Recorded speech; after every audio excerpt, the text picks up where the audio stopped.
আলাউদ্দিনৰ চাকি কাক লাগিব লাগিবই স্যাৰ লাগিবই কম্পালসৰি তেতিয়াহ'লে এটমিৰ ওপৰত ভিজন ক্ৰিয়েট কৰক মাই লাইফ চিনেৰিয়ে বনাওক মাই লাইফ চিনেৰিয়েটোৱে হৈছে আপোনাৰ আলাউদ্দিনৰ চাকি আপোনাক চব দিব যি বিচাৰে তাকেই পাব কোনো কাৰণে বিশ্বাসঘাতনা নকৰে আলাউদ্দিনৰ চাকিয়ে কোনো কাৰণে মাই লাইফ চিনেৰিয়ে আপোনাক মোক কাকোৱেই বিশ্বাসঘাতকতা নকৰে সেই বিশ্বাস সেই আস্থা লৈয়ে মই এটমি কৰিছোঁ আৰু সেই একে আস্থা একে লাইফ চিনেৰিয়ে লৈ মই আকৌ এবাৰ ঘোষণা কৰিছোঁ যে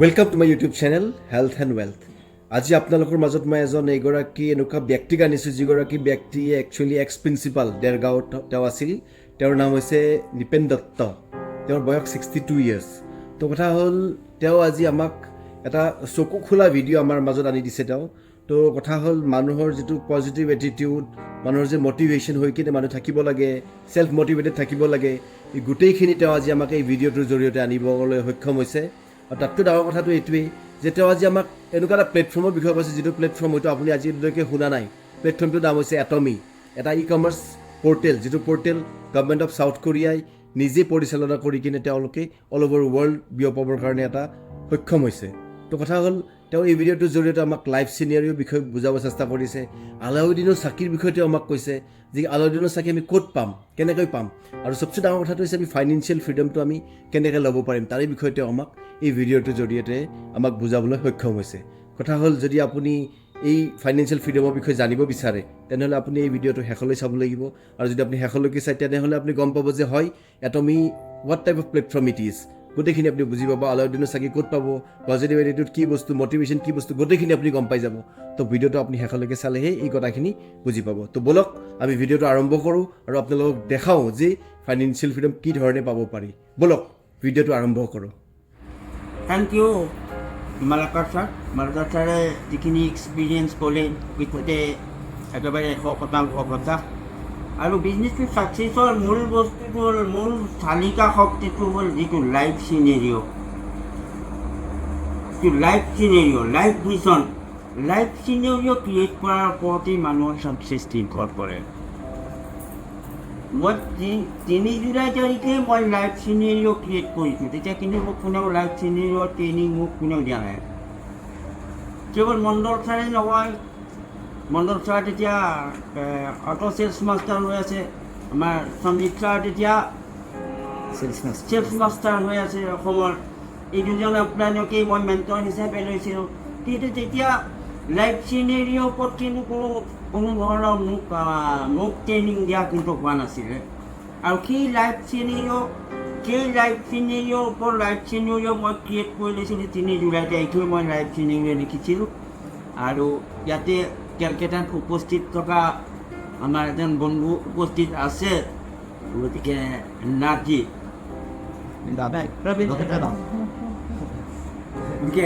তেখেতে মোৰ তাতে শ্বেয়াৰিং কৰোঁতে পাইছিলে যে লাইফ চিনেৰিঅ'ৰ ওপৰত মই যিটো লাইফ চিনেৰিঅ' বনাইছিলোঁ সেইটো MD আৰু আমাৰ CEO দুইজনে পাৰ্চনেলি চাইছিলেহি আৰু পাৰ্চনেলি চাই কৈছিলে যে you are 99% okay 1% there is a defect মোৰ ডিফেক্টটো দেখুৱাই দিছিলে আৰু I corrected at that time আৰু আদাৰৱাইজ মানে 99% অ'কে বুলি তেওঁলোকে ঘোষণা কৰিছে আৰু তেওঁলোকে কৈছে হাউ ডিড ইউ গেট ইট কৈছে আপুনি ক'ত আগতে কেনেকৈ পাইছিলে কিন্তু মই আগতে এইটো মই এনেকৈ পোৱা নাছিলোঁ কিন্তু মই এটা কথাই জানো যে যাৰ লাইফ চিনেৰিঅ' মাইণ্ডত নাথাকে তেওঁৰ কাৰণে ছাকচেছ সহজ নহয় আৰু যেতিয়া লাইফ চিনেৰিঅ' যাৰ মনত থাকিব যাৰ লিখা থাকিব যেতিয়া সেই লাইফ চিনেৰিঅ'টো এটা এনেকুৱা এটা বস্তু যিটো বস্তুৱে মানুহজনক খাবলৈ নিদিয়ে শুবলৈ নিদিয়ে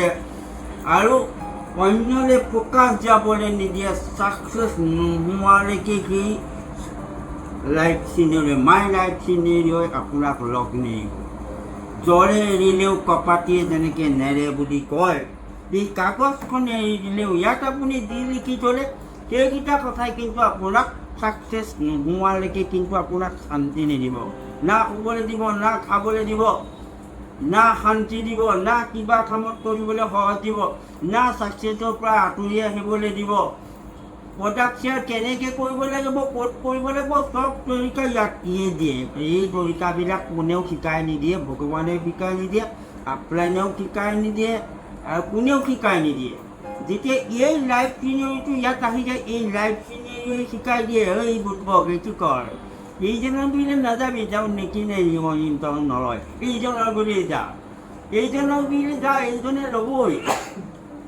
আৰু যেতিয়া সেই ধৰণে যাব, লাইফ চিনেৰীটো লৈ পেলাই যাব, মই মাইণ্ডৰ ভিতৰত হাৰ্টেলি ল'ব লাগিব, হৃদয়েৰে গ্ৰহণ কৰিব লাগিব, আৰু মানসিকতাত স্থান দিব লাগিব, স্মৃতি শক্তিত উৰণ দিব লাগিব, আৰু ৰাতিপুৱা এবাৰ গধূলি এবাৰ লাইফ চিনেৰী এখন চাব লাগিব, ভিজুৱেলাইজ কৰিব লাগিব, চাব লাগিব। Morning one time, at least evening one time. Life চিনেৰীত যিখিনি লিখি থৈছে, সেই লাইফ চিনেৰীৰ কথাখিনি তাত লিপিবদ্ধ হোৱা কথাখিনি বেছিখিনি এই তাৰ আপোনাক কেনে বেছিকৈ এই 8টা ঘৰ যে দিয়া আছে, 3, 3, 6, 2, 8, এই 8টা ঘৰ পূৰ কৰি এইকেইটা পূৰ কৰোঁতে হ'ব লাগিব কি যে ই টাইম বাউণ্ড হ'ব লাগিব। এনেই উদ্দেশ্যটো লিখি দিলেই নহ'ব, কি কৰিব বিচাৰিছে লিখি দিলেই নহ'ব। উদ্দেশ্যটোৰ লগত টাইমটো বান্ধি দিব লাগিব যে কিমান দিনৰ ভিতৰত এই কামটো কৰিব। 2 নম্বৰ কথা লিখি দিব লাগিব কি যে সেই কামটো কৰোঁতে কিমান পইচা খৰচ যাব, হাউ মেনি, কিমান টকা সেই কামটো কৰোঁতে খৰচ যাব। আৰু সেই যিখিনি কাম কৰিব, সেই কামখিনি হ'ব লাগিব কেনেকুৱা, স্মাৰ্ট হ'ব লাগিব। স্মাৰ্ট মানে কি, স্পেচিফিক হ'ব লাগিব, নিৰ্দিষ্ট ৰূপত আকাৰ থকা ৰূপত হ'ব লাগিব। এম মানে মেজাৰেবল হ'ব লাগিব, জোখ মাখ কৰিব পৰা। মই তোমাক মানে আগতকৈ বেছি ভাল পাম, এইটো জোখ মাখ কৰিব নোৱাৰা কথা। পাৰিবনে জোখ মাখ কৰিব, আগতকৈ মই তোমাক বেছি ভাল পাম। কিমান বেছি ভাল পাম সি জোখ মাখ কৰিব পাৰি নেকি? ইনমেজাৰেবল থিংছ, তেনেকুৱা বস্তু ইয়াতে লিখিব নালাগে, মেজাৰেবল বস্তু লিখিব লাগে। তেতিয়া এনেকৈ লিখিব পাৰিব যে আগতকৈ মই তোমাক 80% বেছি ভাল পাম, ইট ইজ মেজাৰেবল। কিন্তু আগতকৈ মই বেছি ভাল পাম, ইট ইজ ইনমেজাৰেবল কনচেপ্ট। তেনেকুৱা ইনমেজাৰেবল কনচেপ্ট ইয়াতে লিখিব নালাগে, মেজাৰেবল কনচেপ্ট লিখিব লাগে। এটিমেবল এনেকুৱা লিখিব নালাগে যে মই অহা 2 বছৰৰ ভিতৰত জন্তু তললৈ নমাই আনি মানি পেলাই পথতে বহুৱাই পেলাই থৈ দিম, তোমালৈ পোহৰ দেখুৱাই দেখিম, ইট ইম্পচিবল, আনৰিয়েলিষ্টিক দিম। এনেকুৱা কাম এচিভ কৰিম বুলি মানে ইয়াতে লিখিব নালাগে, আনৰিয়েলিষ্টিক দিম। আৰু ৰিয়েলিষ্টিক, বাস্তৱিক হ'ব লাগিব। বাস্তৱিক হ'ব লাগিব। বাস্তৱ কি, যিটো বাস্তৱত সম্ভৱ, বাস্তৱত অসম্ভৱ তেনেকুৱা বস্তু ইয়াতে নাহে। বাস্তৱ dream must B smart, smart মানে স্পেচিফিক, তাৰপিছত মেজাৰেবল, এচিভেবল, তাৰপৰা ৰিয়েলিষ্টিক, টি মানে টাইম বাউণ্ড, সময় থাকিব লাগিব। ড্ৰিমটো কেতিয়া পূৰ্ণ কৰিব তাক লিখিব লাগিব, কিমান টকা লাগিব সেইটোও লিখিব লাগিব। That is realistic dream. তেনেকুৱা ৰিয়েলিষ্টিক ড্ৰিমহে আপোনালোকে লাইফ চিনেৰীত সোমাব। আৰু লাইফ চিনেৰী লিখাৰ পিছত কিন্তু আপোনালোক শান্তিৰে থাকিব নোৱাৰে। একচুৱেলি এই গোটেই বস্তুটো আপলাইনে আমাৰ ডায়মণ্ড ছাৰে তেতিয়া মানে ASM auto sales master diamond ছাৰে আমাক কৈছিলে যে আপুনি মাই লাইফ চিনেৰীৰ কিতাপখন কিনি লওক, আৰু কিনি লৈ আপুনি সেইমতে লাইফ চিনেৰীটো ক্ৰিয়েট কৰক। সিমানেই কৈছিলে মোক। তাৰপিছত সিমানেই কোৱাৰ পিছত মই লাইফ চিনেৰীটো কিনিলোঁ, কিন্তু কিনি পেলাই মই লিখিবলৈ মানে মই একো ভাষা বিচাৰি পোৱা নাছিলোঁ। এইটোৰ ওপৰত ভাষা বিচাৰি নাপালোঁ মই। এই 8টা ৰূপ যে আছিলে, এই 8টা ৰূপত লিখাৰ মই উপায় বিচাৰি নাপালোঁ। মানে উপায় বিচাৰি নাপালোঁ মানে কি, মোৰ ভাবিবলৈ সময় নহ'ল আচলতে। মই তেতিয়া ডাইৰেক্ট এটাই বুজি পালোঁ যে এই ভিজনটো মানে ইয়াত থকা ভিজনটো মই ডাইৰেক্ট একেবাৰে চেলছ মাষ্টাৰত মানে কনভাৰ্ট কৰি দিম। ডাইৰেক্ট এইটোৱে লিখি পেলালোঁ যে 20 জুলাই তাৰিখে মই চেলছ মাষ্টাৰ হৈ আছোঁ, হৈ আছোঁ।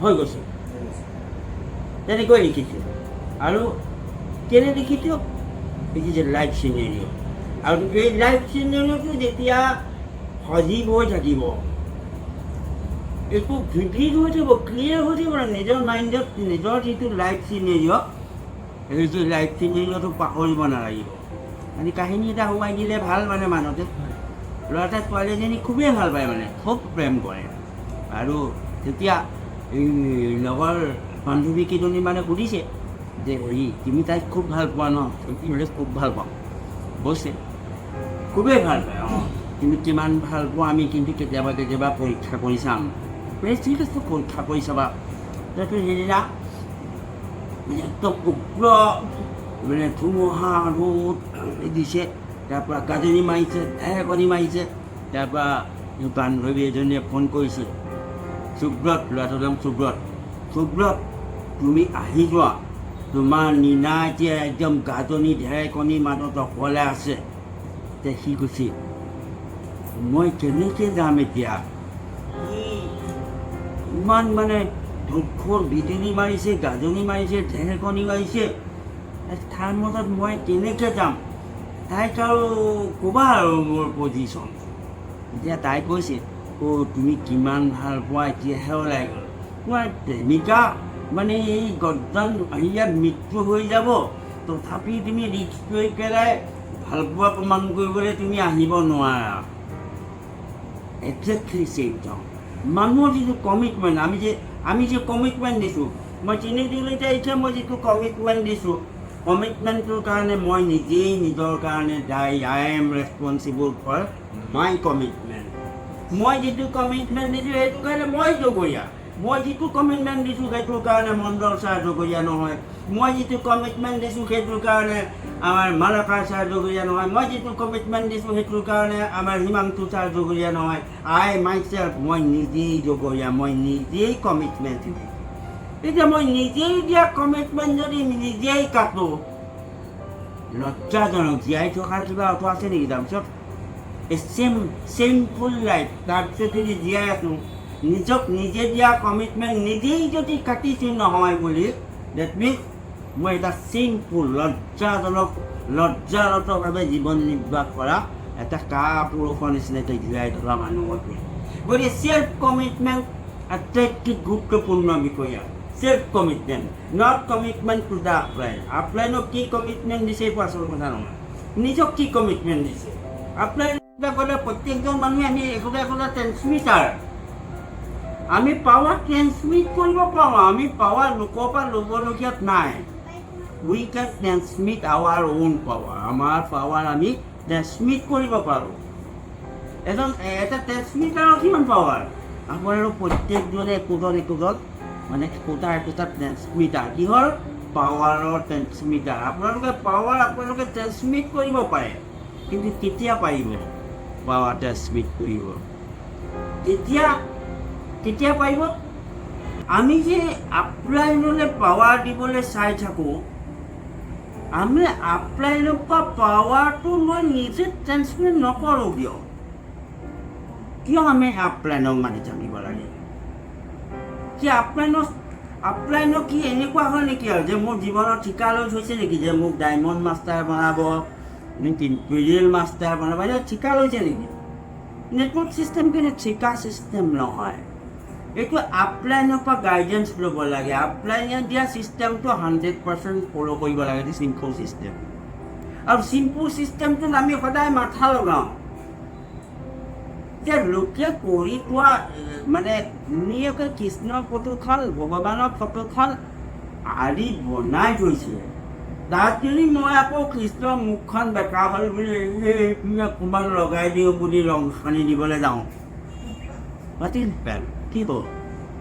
যে গোটেই এই লাইনত গৈ আমাৰ আপলাইনসকলে লাইনটো ঠিক কৰি দিছে এই লাইনে গ'লে ছাকচেছ পাইগৈ এই লাইনে যিবিলাক মানুহ গৈছে চবেই ছাকচেছ পাইছে সেই লাইনত গৈ ছাকচেছ পাইছে মণ্ডল ছাৰে সেই আমি চিম্পুল কামবিলাক জটিল কৰোঁ আপলাইনে যেনেকৈ কৰিবলৈ কৈছে ছমাহ তেনেকৈ কৰি চাওকচোন কি হয় এবাৰ মই নিজে ছেকেণ্ড ফিডবেক হৈছে মোৰ টীমত এজন মানুহৰ দুটা প্ৰব্লেম আছিলে। এক নম্বৰ প্ৰব্লেম হ'ল তেওঁৰ কি কয় এইটো ক্ৰিয়েটিনিন ৰেট বাঢ়ি আছিলে। আপুনি লগ পাইছে তেখেতক যে অফিচতে কাম কৰি আছে। 2 নম্বৰ তেওঁ ফেটি লিভাৰ কাম ক্ৰিয়েটিনিন বাঢ়ি আছে। তেওঁ হিমহিম খাই 10 দিনৰ পিছত মোক ফোন কৰিছে যে মোৰ এতিয়া ক্ৰিয়েটিনিন 100% নৰ্মেল আৰু ফেটি লিভাৰ 20 দিনৰ পিছত কৈছে এতিয়া ফেটি লিভাৰটো মোৰ কমি গৈছে। হৈ গ'ল বুলি কোৱা নাই, কমি আহিছে। নেক্সট এগৰাকী কেঞ্চাৰ পেচেণ্টক মানে ট্ৰিটমেণ্ট কৰি আছে। তেওঁ হিমহিম খাই আছে। তেওঁ হাতেৰে মানে দুইটা হাতেৰে একো মানে হেৰি কৰিব নোৱাৰা নিচিনা অৱস্থা, ডক্টৰৰ নিচিনা। সোঁ হাতটো তেওঁ মানে ব্ৰেইন টিউমাৰ থকাৰ লগতে এই ব্ৰেইন টিউমাৰৰ পৰা তেওঁ কঁকালত এটা বিষ আছিলে। এতিয়া কঁকালৰ বিষটো তেওঁ 100% গ'ল। তাৰপৰা ব্ৰেইন টিউমাৰ থকাৰ কাৰণে তেওঁ টোপনি নহা হৈছিলে। এতিয়া তেওঁ টোপনি নহা হৈছে। 3 নম্বৰ কথা, ব্ৰেইন টিউমাৰ থকাৰ কাৰণে তেওঁ খুব মূৰৰ বিষ হৈছিলে। এতিয়া মূৰৰ বিষটো কমিছে কিন্তু ভাল হোৱা নাই। ভাল হৈছে বুলি কৈ দিয়া নাই, কমিছে মূৰৰ বিষটো কমিছে। আৰু টোপনিটো তেওঁ এতিয়া পূৰা আহিছে। আগতে টোপনি তেওঁৰ মানে একেবাৰে নহা হৈ গৈছিল। সেইগৰাকীকো আমাৰ সেইটো নহয়, বেলেগটো নহয়। মালাকাৰ্চৰে লগ পাইছিল আৰু লগ পাই মালাকাৰ্চৰে তেখেতক মানে যিখিনি ছাজেশ্যন দিব লাগে সেইখিনি দিছে। নেক্সট হিমৰ তিছৰা ৰিজাল্ট হ'ল মোৰ শ্ৰীমতী, মোৰ ৱাইফৰ মানে অলপ কঁকালৰ প্ৰব্লেম আছিলে আৰু ইউৰিক এচিডৰ প্ৰব্লেম আছিলে। মই ইউৰিক এচিডত যে হিমে কাম কৰে মই নাজানিছিলোঁ। যেতিয়া মিছেছৰ সিদিনা ইউৰিক এচিড টেষ্ট কৰাইছিলোঁ, ইউৰিক এচিড এতিয়া 100% নৰ্মেল। আগতে ইউৰিক এচিড বাঢ়ি আছে। কিন্তু ইউৰিক এচিডত কাম কৰিব বুলি ছাৰেও কোৱা নাছিলে আৰু ময়ো নাজানিছিলোঁ যে ইউৰিক এচিডত কাম কৰে। আৰু এটা বস্তু আপোনালোকে দেখিবলৈ পাব, সেইটো হ'ল কি যে এই হিমহিম খোৱাৰ আগলৈকে মই যেনেকৈ নাৰ্ভৰ ফালৰ পৰা দুৰ্বল আছিলোঁ, তেনেকৈ মোৰ এই আগফাল চোৱা পূৰা টপা আছিলে। এতিয়া মানুহে কয়, মই দেখা নাই ন, মই নিজৰ চকুকেইটাৰেতো মোৰতো নেদেখোঁ।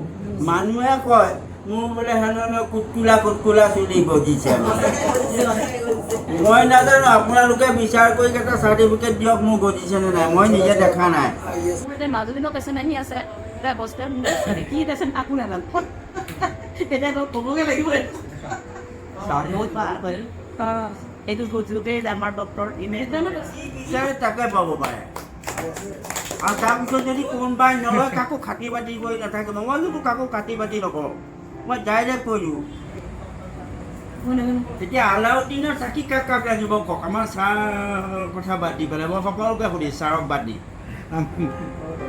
আলাউদ্দিনৰ চাকি কাক লাগিব? লাগিবই ছাৰ, লাগিবই। তেতিয়াহ'লে এটমিৰ ওপৰত ভিজন ক্ৰিয়েট কৰক, মাই লাইফ চিনেৰিঅ' বনাওক। মাই লাইফ চিনেৰিঅ'টোৱে হৈছে আপোনাৰ আলাউদ্দিনৰ চাকি। আলাউদ্দিনৰ চাকিয়ে আপোনাক চব দিব, যি বিচাৰে তাকেই পাব। কোনো কাৰণে বিশ্বাসঘাতনা নকৰে আলাউদ্দিনৰ চাকিয়ে। কোনো কাৰণে মাই লাইফ চিনেৰিঅ'য়ে আপোনাক মোক কাকোৱেই বিশ্বাসঘাতকতা নকৰে। সেই বিশ্বাস, সেই আস্থা লৈয়ে মই এটমি কৰিছোঁ। আৰু সেই একে আস্থা, একে লাইফ চিনেৰিঅ' লৈ মই আকৌ এবাৰ ঘোষণা কৰিছোঁ যে আই এম এ ডায়মণ্ড।